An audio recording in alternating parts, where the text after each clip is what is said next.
Good afternoon, ladies and gentlemen. Thank you for coming to your daily briefing today on this Monday. I do not have any announcements at the top, so I'll go straight to your questions. Ben Feller of the Associated Press. Thanks, Jay. A couple questions on the Secret Service. There's a report out that a member of the White House Communications Agency is now being investigated. Can you confirm whether that's accurate? Well, I would refer you to questions about military personnel to the Defense Department. As you know, WACA, as we know it here, is staffed entirely by military personnel, not by White House staff. And it is a defense logistics agency. For everyone involved in the Defense Department's investigation of members of the military as related to this incident, I would refer you to the Defense Department, just as for matters involving the Secret Service investigation into Secret Service personnel, we refer you to the Secret Service. There's, as you know, a broader White House military office, and WACA is underneath that, as you say, that's composed of military members, but it is, widely seen as part of the White House apparatus. So you're saying that But then there are. Let's just be clear. These are military personnel staffed by the military. They are not members of the White House staff. They are not chosen by the White House senior staff. They are no more members of the White House staff than Secret Service personnel who you see every day on the grounds here are members of the White House staff. As is appropriate, personnel actions, investigations and otherwise, that affect members of the military are handled by the Defense Department, and I would refer you to the Defense Department for questions regarding that. Are you still comfortable in your statement that, to your knowledge, no one other than members of the Secret Service or the military then are being looked at? Well, I can tell you a couple of things. That, well, first of all, to make clear, the Secret Service is investigating specific allegations of misconduct by members of the Secret Service.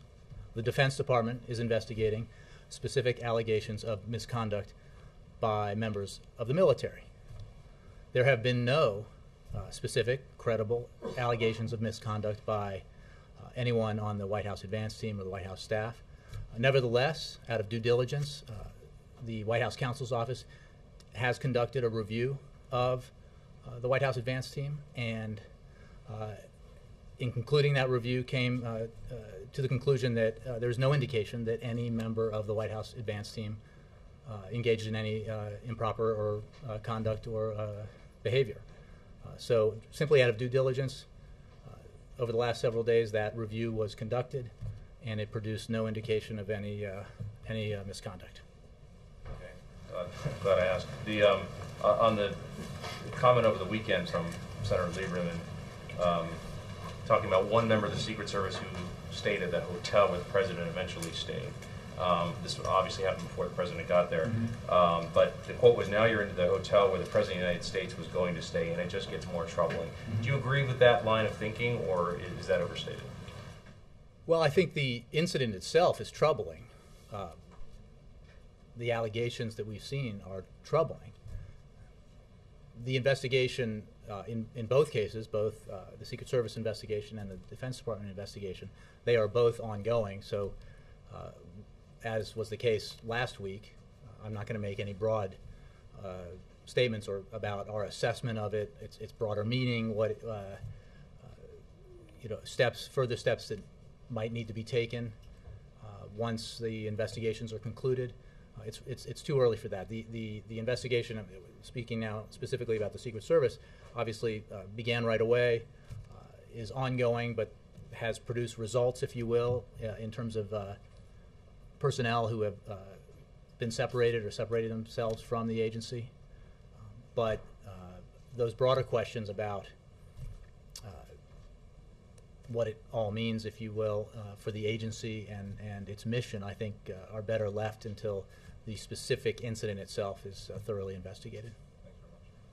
Yes? The Sunoco refinery, which is the largest on the East Coast, has announced that its summer closure will be delayed by a month, if not longer, not altogether. And that the view is that this could help ease gasoline prices. Does the administration think that gas prices may have peaked? And if so, to what extent could that be a boost for the economy? Well, I would hesitate to make any predictions about global markets, including global oil markets. So I won't engage on the question about which direction gas prices might go. Regarding the specific question that you began with, we are continuing to monitor closely the refinery situation on the East Coast, including the potential impact that disruptions could have on consumers in the region. But beyond that, I wouldn't comment on the specific refinery that you mentioned. Okay. One other question: the Chinese manufacturer Hubei Sanjiang has been implicated in supplying parts for a large missile transporter vehicle that North Korea showcased in its military parade last week. How concerned is the U.S. about this, and how is the administration conveying its concern to China that it may not be doing enough to enforce sanctions against military-related sales to Pyongyang? I'll say two things about it. One, the United States will continue to work with the international community, including China, to enforce sanctions against North Korea's ballistic missile program and nuclear program. And I would say that we've raised the allegations with the Chinese government that you mentioned as part of the our ongoing close consultations on North Korea. Has the request been made to China? I can only say that we've raised the situation, the allegations. Jay. On Syria, there have been reports that the opposition is running out of ammunition, while, of course, the Syrian government, enjoying relationships with Iran and Russia, does not have that problem. Is it time, finally, for the international community, or for the United States more specifically, to seriously consider arming the rebels there? Or does the President think that the Annan plan still needs time to try to work itself out? Well, as you know, we voted in favor of the UN supervision mission in Syria, the vote establishing that and expanding it. And we believe it can help decrease the violence and lay the foundation for Syria's political transition. But we are sober about the risks and very clear-eyed about Assad's behavior with regard to the Annan mission and its failure to fully commit to a ceasefire or honor the other provisions of the plan, the Annan plan. We still do not believe that contributing to the militarization of Syria is the right course of action at this time. We are working with our partners and allies as part of the Friends of Syria, but also at the United Nations, to further isolate and pressure Assad and to make clear to everyone that siding with Assad is making a bad choice, a choice that will not wear well as time passes, because Assad has brutally murdered his own people. His regime will come to an end. It's a matter not of if, but when. We believe that the measures we're taking, working with the international community, assisting the opposition establish itself, providing humanitarian and other non-lethal aid to the Syrian people, is the right course of action to take. But there is no question that Assad's brutality has not ceased, even as it has abated at times during the course of the implementation of the Annan plan. In response to the President's speech this morning and the announcement and the discussion of the Atrocities Prevention Board, Senator John McCain suggested that there was a great significance, similarity between Bosnia during the Clinton era and Syria today, and that, in his view, thankfully, President Clinton came around to arming the victims, the opposition in the former Balkans, and that hopefully the President Obama would step up and do the same. Does President Obama consider there to be any similarity? Well, I have not seen Senator McCain's comments making that comparison to Bosnia, and I haven't had that conversation with the President. I think that the President is extremely concerned about the appalling brutality that Assad has perpetrated on his own people. He has made clear, as have I and others, when we talk about the actions that we can take in response to different situations in different countries, that there is not a cookie-cutter approach, that the actions we were able to take when Gaddafi's forces were on the verge of overrunning Benghazi and, in his own words, killing the residents of Benghazi, the Libyan people there, that we were able to, because of a broad consensus and a very specific mission that was open to us take direct action that prevented the overrunning of Benghazi and eventually prevented Gaddafi from taking over the country again. So the President said today at the Holocaust Museum in his speech that we have to do everything we can to prevent these kinds of atrocities. It does not mean that in response to every action, using our military is the right answer. We cannot do that, and we should not do that in response to every action. There are other tools that we have, and we have to use them.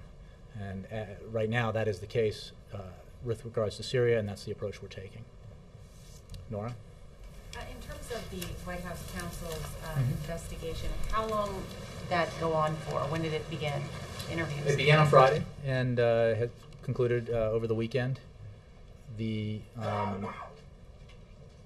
This again, I think it's important to note, the incident we're talking about here involved specific allegations of misconduct by the Secret Service, by members of the Secret Service, and members of the military. The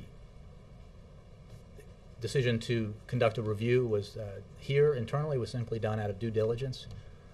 There are no, to my knowledge, and have been no credible or specific allegations of misconduct by any member of the White House advance team or White House staff. But out of due diligence, this review was conducted, and there is no indication that, of any misconduct by members of the White House advance team or staff. And how many interviews did that entail? I don't have, and I'm not going to, give you a blow-by-blow of what was involved in the review. I can simply tell you that, again, not because of any specific allegation of misconduct, not because of any credible allegation at all, out of due diligence, the White House counsel's office led this review, and it produced no indication of any inappropriate behavior or misconduct. Was this in response to Senator Grassley's letter inquiring about?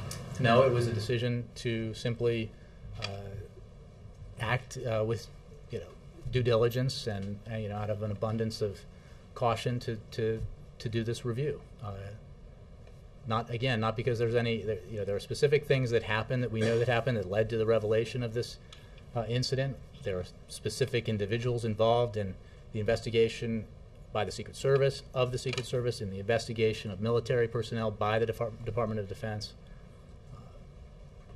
It was in the context of a presidential trip, and out of due diligence, this review was conducted. And again, I think I made the point that there is no indication of any misconduct. It's concluded. The review is now concluded. Yes, it's concluded. Yeah. And then let me just ask you about another story. The GAO is coming out with a new study today, a new report, that Medicare is wasting more than $8 billion on this experimental program that rewards providers, it says, of mediocre health care. It's not producing the kind of results. It's a waste of money and should end. Do you agree with that? Any comment on it? Well, I would say that before the Affordable Care Act, private insurance companies received Medicare payments that were too high and had nothing to do with the quality of care.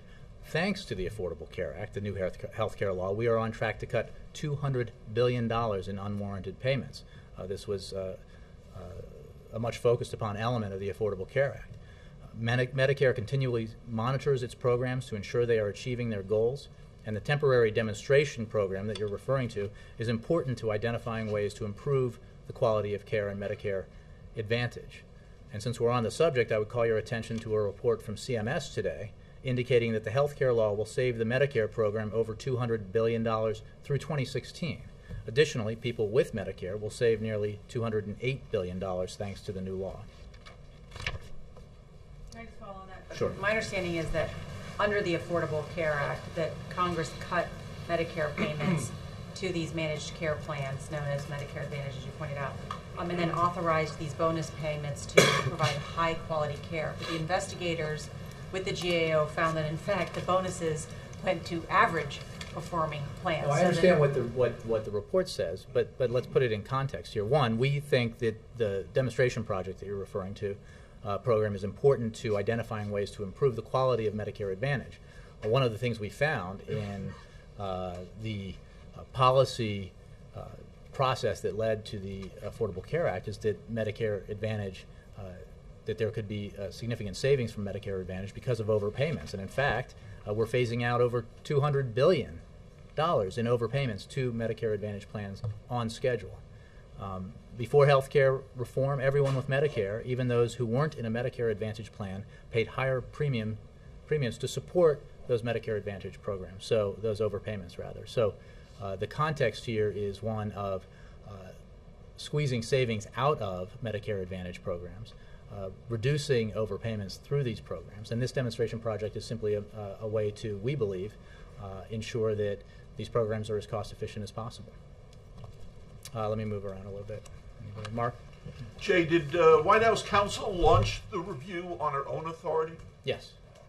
She wasn't instructed by Chief of Staff or the President? Well, the President, no, but this was led by the White House counsel's office. It was the decision to do it was certainly she has the authority to do this, but it was in consultation with the Chief of Staff's office. Yes. And those questioned were White House staffers that were part of the advance team? Or all White House advance team. All White House advance team. Right.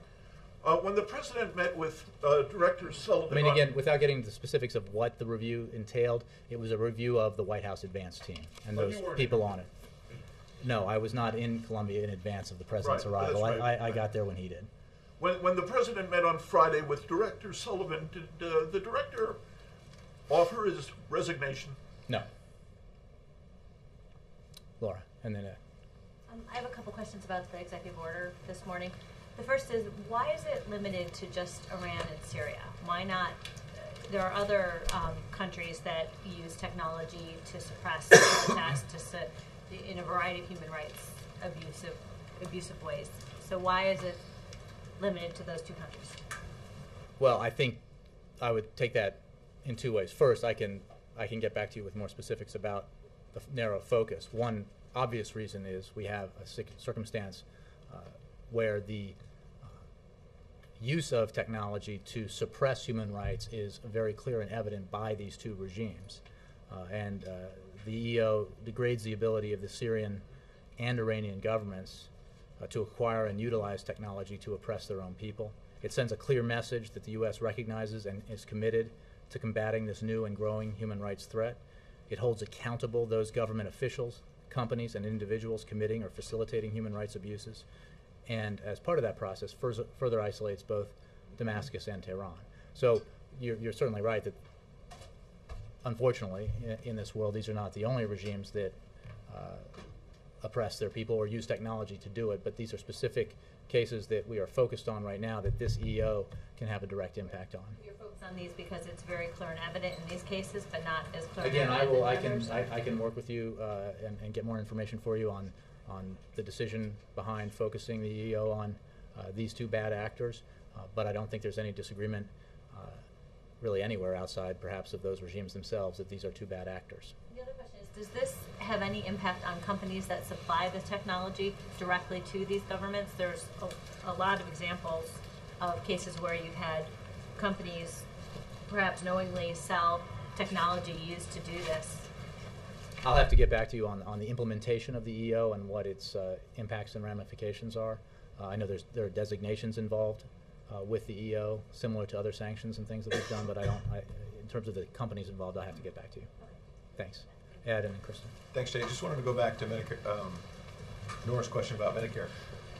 What Republicans have said about this bonus program is that it's rewarding folks because it's trying to kind of mask other cuts to Medicare from the president's health care reform plan. And you say to that, because you answered it with a question about overpayments and whatnot, that's not really what Republicans are alleging, that these bonuses are covering up the fact there are cuts elsewhere in Medicare. It's sort of making up for other cuts the president put in his health care plan.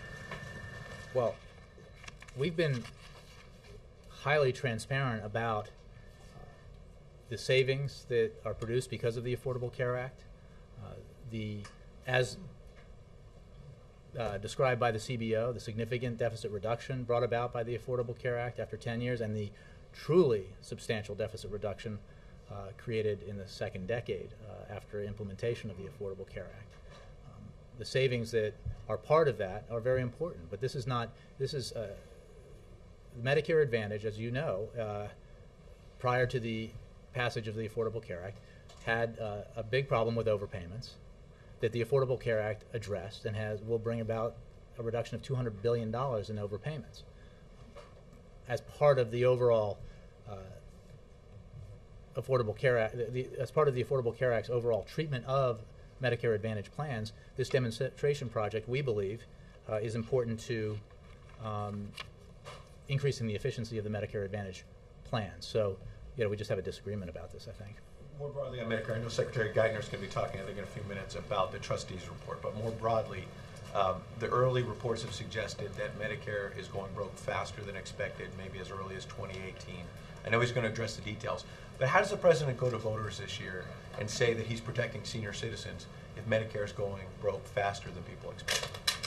Well, again, I don't want to get ahead of the trustees report, but I think the president's approach has been from the beginning, when it comes to deficit reduction and the need to reform entitlements in a way that both ensures the guarantee remains for our seniors through Medicare and Social Security, but stabilizes our deficit and debt.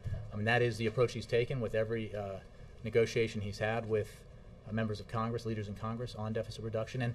And what I can tell you is the president's approach remains what it was last summer and what it is, what it was in the fall when he put forward his plan, which is that we need a balanced approach.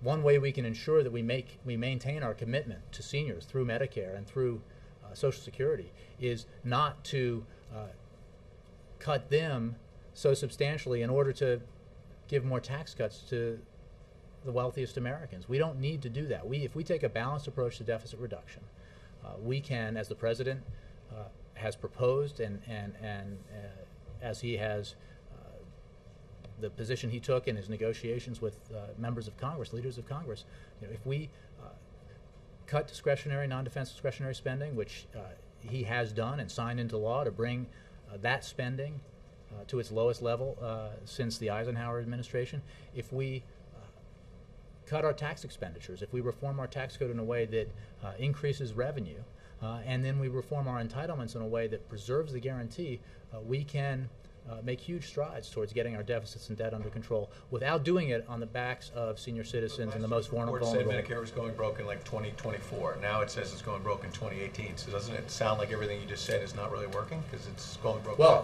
part of why it hasn't worked yet is because Republicans in Congress refuse to accept the basic premise that we need to take a balanced approach to our deficit and debt reduction.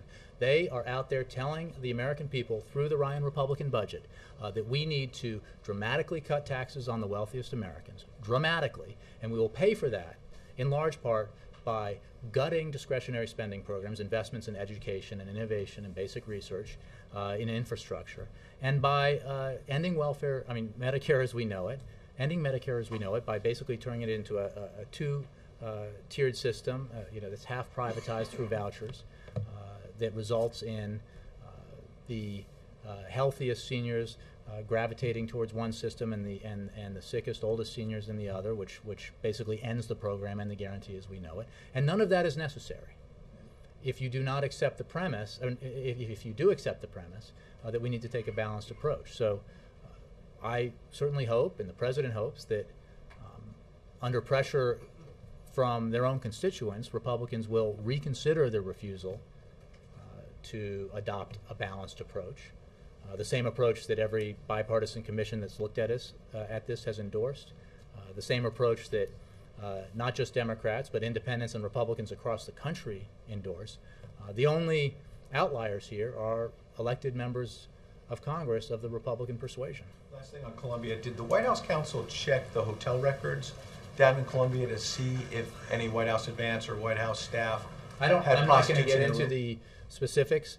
I would simply say that the review that the White House counsel oversaw and led produced no indication of any misconduct.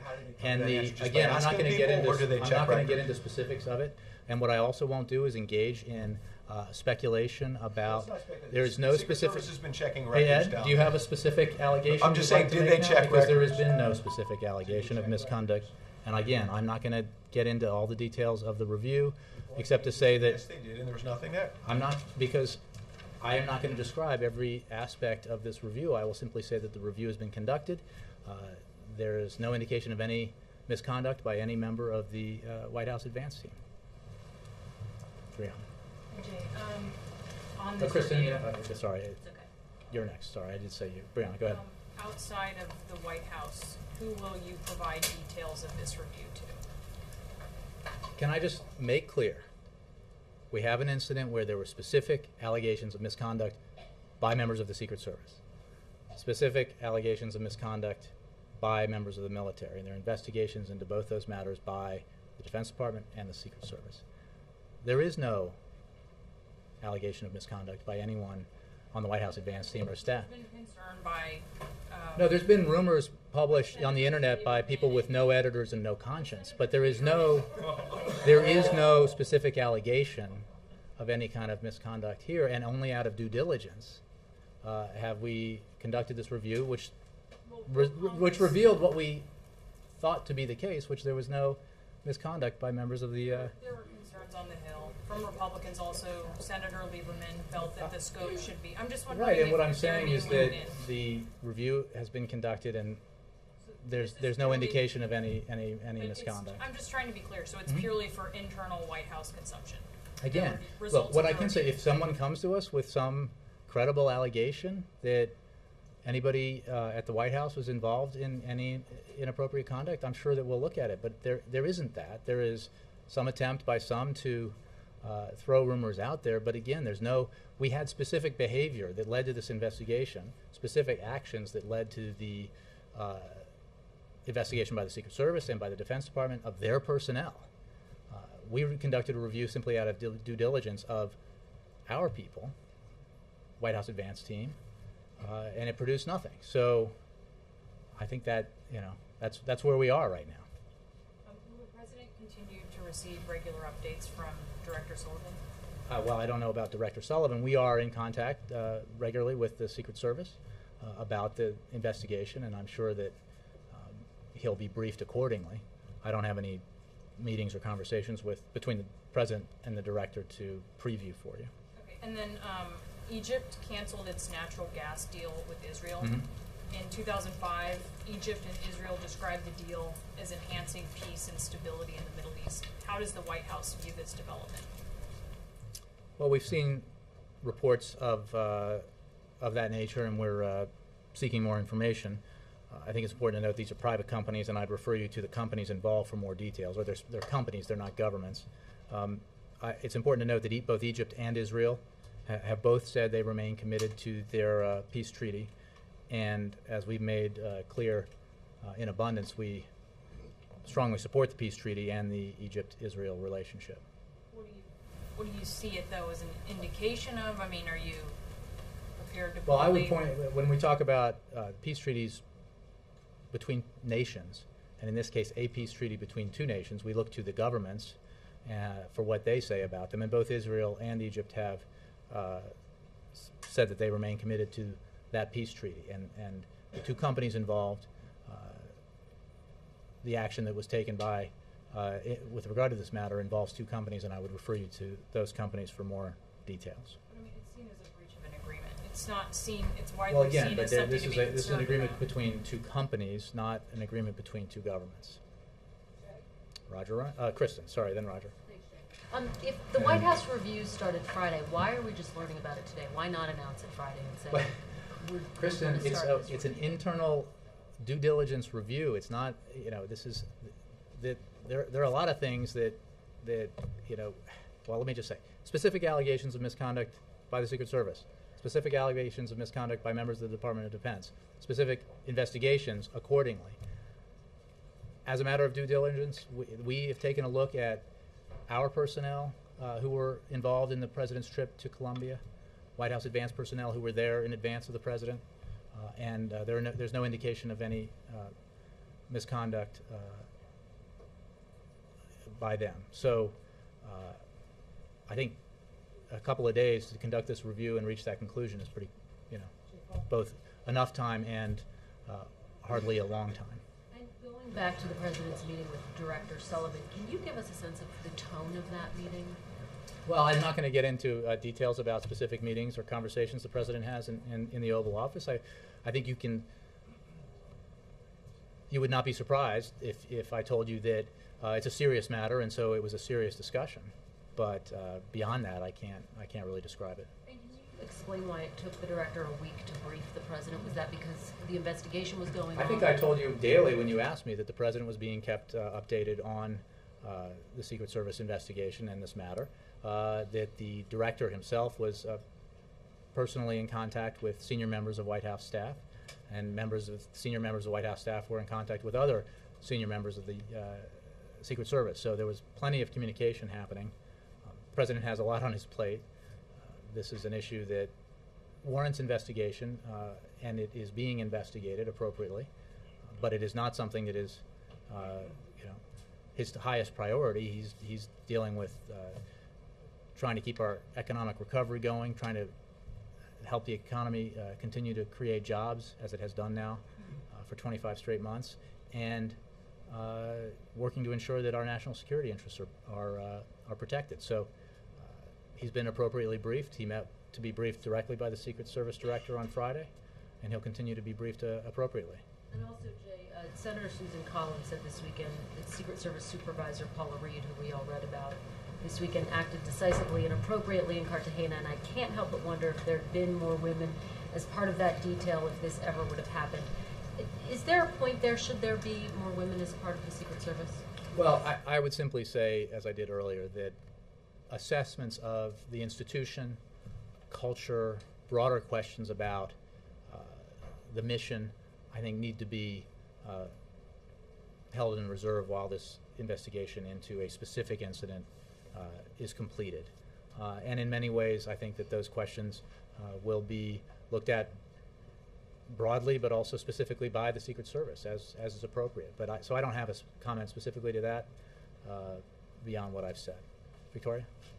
I understand you can't necessarily speak to that, but if the percentage of women in the Secret Service is indeed 11%, you can speak to that, correct?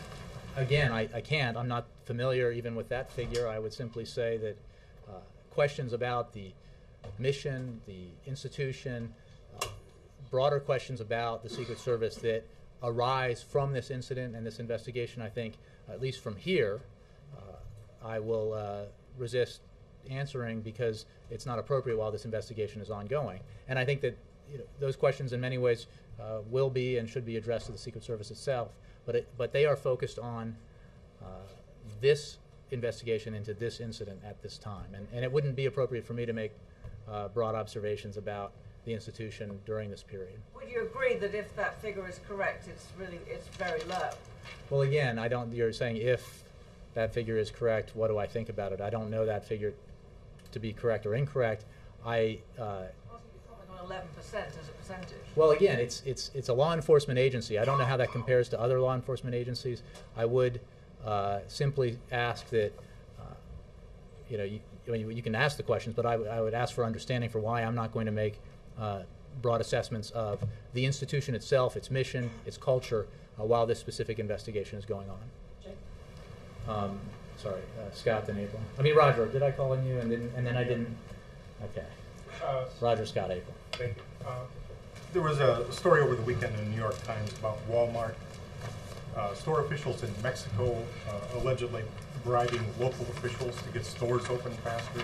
Is this, do you have any comment, number one, and is this something that the U.S. government would have an interest in? I think, I read the story, but beyond that, I don't have a comment, and I'm not even sure that it's an issue that we would be involved in. So I would refer you to Walmart for now. Scott. Director Sullivan's briefing of the President on Friday, was the General Counsel in that meeting? The General Counsel of the Secret Service? White House General Counsel? Or the White House Counsel? I'll have to take that question. I don't believe so, but I can find out. And one other question. Apparently one of the agents that's been implicated is said to have taken a woman back to his room at the hotel where the President was staying 5 days before he arrived, but that hotel. Does that raise your concerns over the President's safety? I got a version of this question earlier. I'm not going to comment on the specifics of the allegations against any of the individuals involved. I will say, as the President said, I believe, or I said, I know, that pointing to the Secret Service, that they have said that neither the President nor his party's security was ever compromised because of this incident. We depend on, the President depends on, any President depends on the Secret Service for protection and security. And I think it's important to note that what the President said, and I have said, that we have great respect for and admiration for those agents who, on a daily basis, put their lives on the line to protect the President of the United States and his family. And it's very hard work, and the President appreciates what they do. This is an incident that absolutely merits investigation, and action needs to be taken when allegations of misconduct prove to be true. But it is also true that the work that they do is extremely important, not just to the individual, but to the institution of the presidency, to our democracy. And it is hard work, and it is dangerous work. April. A couple of issues. Getting back to the President's speech this morning, he was outlining the Atrocities Prevention Board. With that, has there been any movement on U.S. action, potential action, or possible action as it relates to the Sudan? I asked you last week, and I'm following up. Well, the President, I would point you to the President's remarks about the Sudan and South Sudan, the creation of a new nation, an effort that we were very much a part of, the ongoing diplomatic efforts to try to bring about stability between those two nations and in the region. I don't have anything more specific for you on that as it relates to the Sudan. Did you find out if he talked to Chinese officials about their efforts to try to help bring peace in between northern and southern Sudan? I'll have to, again, April, I apologize, I'll have to take that. All right, and in a request for transparency, could you at least tell us, yes or no, straight up or down, if White House advance officials who were on the ground in Cartagena, were they interviewed by the White House counsel? Yeah, I don't think it's useful to get into the details of how that review was conducted. I think that through what modalities the review was conducted, if you will. What you suggested stands to reason, but I don't want to get into something where well, they did that, did they do this, did they do that? There was a review conducted. There was no allegation that led to the review. There was a review conducted, and the result is there's no indication of any misconduct by White House members of the White House advance team. So, what I just asked stands to reason. Are you saying yes, they were interviewed? All I'm saying is I don't want to get into. There's no point in getting into the details of this internal review, except to say that it was conducted, that the results of that are that there is no indication of misconduct by members of that team. Stephen. North Korea has threatened to take specific military action against Seoul and President Lee. Is this just the normal propaganda and a demand for attention, or is there any reason to fear that this might be a sort of precursor to any military action, similar to the shelling of the island a few years ago? Well, North Korea, the regime there is certainly known for its provocative acts. It is known for engaging in provocations in a series. So I wouldn't rule out provocative behavior by the North Korean regime. The specific claim made, I don't have a reaction to, except that behavior by the North Korean regime has resulted in international condemnation, has resulted in our inability to move ahead with the nutritional assistance program that we had discussed moving forward with, because we cannot provide that assistance with any assurance that it would get to the right people because of the lack of credibility in the behavior of the North Korean regime. So what is absolutely the case is that provocative behavior by the North Korean regime does nothing to feed its people. In fact, it does the opposite. It does nothing to grow that economy. In fact, it does the opposite. It does nothing to reduce the isolation of that regime from the rest of the world. In fact, it does the opposite.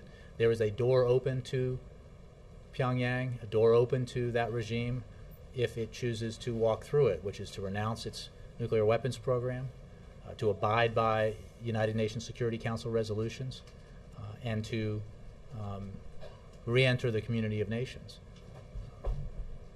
We would very much welcome if they took that step. Olivier. Jay, a couple. One on the Syria executive order. How committed is the president to going after Western companies that provide the regime in Damascus with the kind of surveillance technology that he discussed today? You know, I got a version of this question earlier, and I will have to get more specifics for you on it. And on Afghanistan, by way of France, the front-running candidate there wants French forces out by the end of this year. Is that something that the president's strategy on Afghanistan can overcome? Well, I'm not going to get ahead of the French election, as you might imagine. We're working with all our partners in Afghanistan, in ISAF, in NATO. Afghanistan will obviously be a focal point of the discussions at the NATO summit in Chicago. As you know, we are closing in on finalizing a strategic partnership agreement with the Afghan government, which is an important step towards the future for our involvement, for our drawing down of our forces and standing up of Afghan security forces as they take security lead in 2014, and in ensuring that we have a long-term partnership with the Afghan government. With regards to specific countries and their commitments, I think we should wait for Chicago for the NATO summit, and certainly for the election results. Yes? Thanks, Jim. Now that the president used the Holocaust Museum to bring more attention to what's happening in Syria, how long is he willing to wait for the Kofi Annan plan to do something before deciding that a direct intervention is needed to stop history from repeating itself in Syria? Mm-hmm. Well, I appreciate the question. I think I would point to one of my previous answers, which is that we are very clear-eyed about the failure of Assad to abide by the points of the Kofi Annan plan in full, very clear-eyed about the continued violence being perpetrated by the Assad regime. We support the monitoring mission of the United Nations, but we understand the sobering challenge it represents in the atmosphere that has been created by the Assad regime. I don't have a timetable for you to discuss contingencies. What I can say is that it is our position that we need to work with our partners and allies to continue to pressure and isolate the Assad regime, to make clear to everyone internationally that siding with the Assad regime is a folly, because Assad will go down as a brutal dictator who brutally murdered his own people, not the kind of friend you really want in the world. And we will continue to work with the United Nations and with the Friends of Syria and all other partners in providing assistance to the Syrian people, to helping the opposition function and organize itself and function more efficiently, and isolating and pressuring the Assad regime. Bill Press. And then Leslie. In Greensboro, North Carolina today, the trial of John Edwards got underway. It's being led by the Department of Justice. Why is this a priority for the administration? I would refer you to the Department of Justice, Bill. Well, if I just can follow. This started under the Bush administration, so there had to be a conversation with the Attorney General whether or not to continue the trial or not. But do you know if the President was involved in that discussion with him? Again, I don't, and I think this is a matter for the Justice Department.